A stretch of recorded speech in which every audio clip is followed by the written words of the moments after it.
Alright guys, welcome back to my channel, and today's video I'll still be talking on counter trading, and this is USJPY, same pair I used to teach counter trading. And you can see from this very level to this other very level was where I counter traded, and in this market I'm still counter trading in this very level.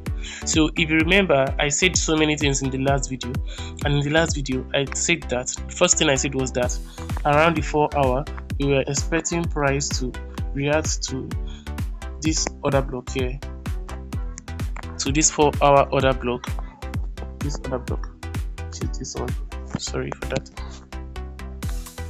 We're expecting price to react to this 4 hour order block and continue bearish. So you can see what happened here. Price reacted to the order block, retraced a little bit and went up, took out liquidity from this high here, and it sold down. Now before price sold down, something happened which I will explain on my MT5, because the MT4 is a little bit crowded based on the position I entered and everything. So let me take you to my MT5 chart.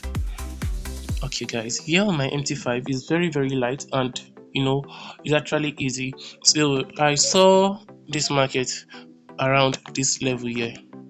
Let me bring in the arrow so you can see too. I met market this morning around 1 a.m. to be precise. I met this market around this level around 1 a.m. here. Let me just impute the period separating stuff here. So let me reduce it to as 15 minutes so you can see where today started from. Okay, it was actually on Monday early morning, so this is where the demarcation is. So on Friday I did my analysis here, and I knew that we were counter trading in the previous video I did, that I bought from this very level.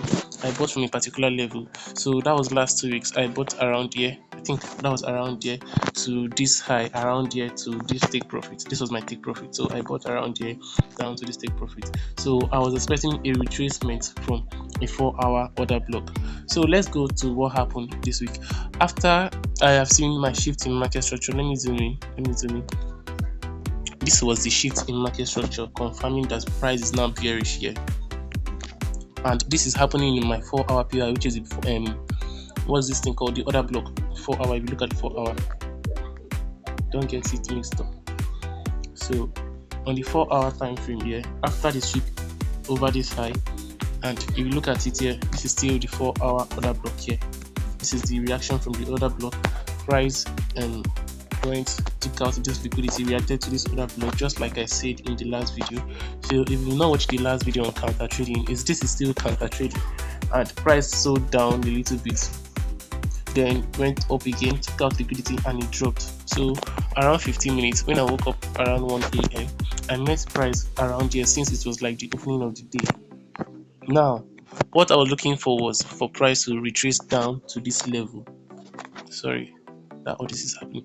I was waiting for price to retrace down at this level, take out this old high, this Friday's high. This is liquidity, or you can call it inducement. So if you check on the 30 minutes, I just wanted to see price retrace, more like retrace into this what is this called? This is called, like, is it okay, this is like a breaker block, or you can call it a mitigation block.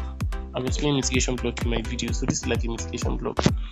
Price retracing into this level here, so like a mitigation block, taking out liquidity. So I wanted to see price just retrace there, then by under session I will sell down, but instead price dropped massively without giving me any chance of entry. So price dropped massively without giving me any chance of entry. So I went back to the daily time frame to check out for possible buys in order to counter trade the market. Now if you check on the daily time frame, no doubt the market is looking very bearish, but I later zoomed in. Okay, I think I'm done with the period separator too. Let me take it out. Period separator too. So I later zoomed in on the daily time frame, and guess what I saw? A fair value gap here, guys. A fair value gap here. This is when I saw this fair value gap. So I quickly went down to the 1 hour. Yeah, as fast. I went down to the 1 hour. Inside the fair value gap, I saw this rejection. You can see the rejection happening inside the fair value gap, my point of interest. So I went back to the 15-minute time frame. Let me take out the fair value gap. So let me take this out. I went back to the 15 minutes, 5 minutes. So let's go to the 5 minutes. It's actually the 5 minutes I used. So I went back to the 5 minutes and I saw something that piqued my interest. Inside the fair value gap, if you zoom in, you'll see this. Let me raise it up a little bit. See that price swept this low. Price swept liquidity. Where the price swept liquidity here. Price swept liquidity here. Although I did not meet all these things play out, I just met price action already played out around. You can see where my entry is here. So I already saw these things in the market. Now price already swept liquidity, tried to push out, creating a shift in market structure, but it could not. Instead, it swept sell side liquidity and it retraced. Now market is going to confuse you. That's one thing I said. If you watch the video where I talked about you against the algorithm, how to beat the algorithm while trading, you would not really be familiar with some things I would say, but just go and watch the video. It's still on my timeline here. So I said so many things in that video. So this is it here. Price actually did not feel this fair value gap. Price did not feel this fair value gap here. So I was expecting price to come back to fill up this fair value gap. So price did not fill up this fair value gap completely. So when I came to the market, I already met price creating this shift in market structure. I met price here. So I checked in and I looked at the price and I know that this is a shift in market structure here. This is the real shift in market structure, not this one. So if price has shifted upwards, so we are expected to continue bullish. That would be the trend of the day. That was what I thought, which is actually working out. So price has shifted bullish.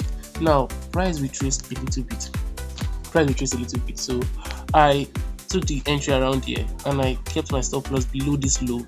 Now if price is coming to take out this stop loss, if price is coming to take out this stop loss, which is like a liquidity, below here is a liquidity. So if price is retracing down, it's expected to take out the stop loss, which is very correct, fill up the imbalance completely and react to this other block before it continues bullish again. Now if price is doing that, by then I'll get stopped out, but I'll be looking for a second entry around the other block. Because why? We've swept liquidity here and I don't want to see price come back to this level again. That was one of the reasons I left my stop loss here. So I'm ready to see what is going to happen next, because this is the only possible liquidity level here in the market, because it did not fill up the FVG. So it's more like price is coming down to take out this liquidity and fill up the imbalance. So I had my stop loss placed here. That was the best position. There's no other way to compromise it. Yeah, any other thing would have been like a mess, because there was no other best place to place the stop loss in the market. Actually, that was just all I knew, that there was no other place to place the stop loss aside from this low. So if price should take out this low, you wait for the next price action to know if price is actually going to break from this low. Now you want to know if price is actually going to break it down completely in order to continue bearish, or price is going to start going up. By then you must have gotten a new shift in market structure in order to join as second entry. So there was no best place for the stop loss below aside this low. So then while in the trade, I was just looking at price action playing out, and for some reason I felt that price is going to take out this liquidity that it has tried to build here. So I was expecting price to take out liquidity and not come to my stop loss. So that was why I drew out this line. Then a few hours into the trade, we are already up in profit. Now if you look at, I told you this is happening from a daily FVG. You can see, that it's happening from a daily FVG here. So this is happening from a daily FVG. And where do you think price is going to? If you look at the daily time frame, for me, I think that price is going to continue bullish as to take out this high, because it's reacting from a bullish fair value gap. And if you remember what I said on the 4 hour, that if we don't react to the other block, we might actually continue bullish.